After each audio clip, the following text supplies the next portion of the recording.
আহারে জীবন, মারধর করে তরতাজা প্রাণটা কেড়ে নেওয়ার আগে সেই ব্যক্তিরে ভাত খাইতে দিয়েছিল ঢাকা বিশ্ববিদ্যালয়ের শিক্ষার্থীরা। ভদ্রতা করে জিজ্ঞাসাও করেছিল, ফলের খাবারের মান কেমন? সহজ সরল তোফাজ্জল উত্তর দিয়েছিল, খাবারের মান খুবই ভালো। জীবনটা নেওয়ার আগে ওকে পেট ভরিয়ে খাইয়ে দিয়েছে। এর ভাতের তালায় প্রতিটা অন্ন এর শরীরে জমে গেছে।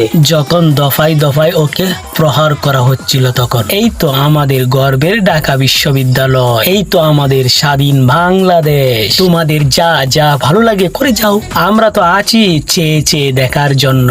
এরপর যখন আপনারা ক্ষুধার্ত অবস্থায় ভাতের থালা নিয়ে বসবেন, গ্লাসে ঢেলে যখন পানি খাবেন, তখন কেন তোফাজ্জলের এই ম্লান ভীষণ মনমরা মুখটা আপনাদের চোখের সামনে ভাতের বদলে ফিরে ফিরে আসে। আপনারা যেন এই মানসিক ভারসাম্যহীন তরুণের মৃত্যুর অভিশাপে আর